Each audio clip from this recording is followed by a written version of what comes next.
A homemade coffee syrup is always going to taste better than a store-bought coffee syrup in my opinion, so let's make a strawberry syrup for my coffees and matchas this week. All you're going to need is strawberries, lemon, sugar, and water, and about 30 minutes of your day, and you're going to have the best coffees and matchas for the entire week. We're going to start by cutting 2 cups of our strawberries. Pro tip when you're cutting your strawberries, cut like literally the tiniest part off the top. You really can just pick the leaves off, but you want to maximize your strawberry. I don't want to see any of that red left on this side of the pile, okay? I'm also only going to be cutting my strawberries into quarters because I'm gonna be putting them in a pot, mashing them up, boiling them down. They really don't need to be like diced by any means. You just don't want to be putting the whole strawberries in your pot. Once we have our strawberries cut up, I'm gonna add the juice from half a lemon. If you don't have a lemon on hand, this is totally optional. I think it really brings out the sweetness of the strawberry, but it's not gonna like ruin your syrup if you don't have some sort of like citrus. Then we're gonna add 1 cup of sugar. You can do granulated sugar, brown sugar, coconut sugar, whatever sugar you want. You just need a cup. Then we'll do 1 cup of water, and then we're gonna take this and put it on our stove over like medium to high heat.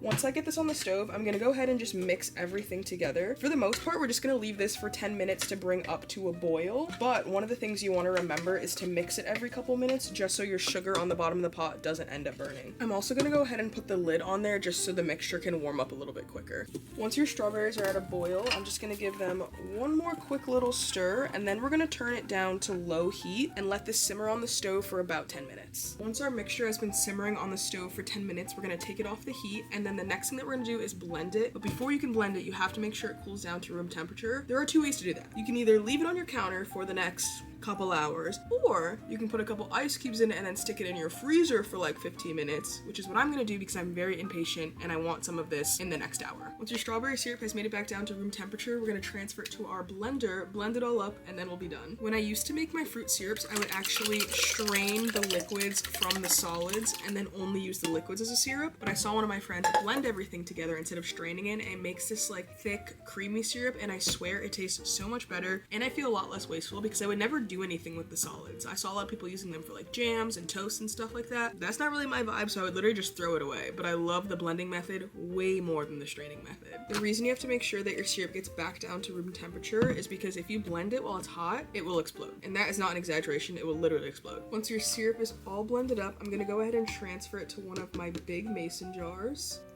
And blending it really is the way to go because it makes this gorgeous, creamy, thick syrup. And just like that, you have a gorgeous and delicious 4-ingredient strawberry syrup that's perfect in matchas, lemonades, coffees. This thing will taste so good in any drink that you put it in, and I promise it will taste so much better than any store-bought syrup you could ever get. So if you guys try this recipe out or you want me to try another one out, let me know, put it in the comments below, and I'll see you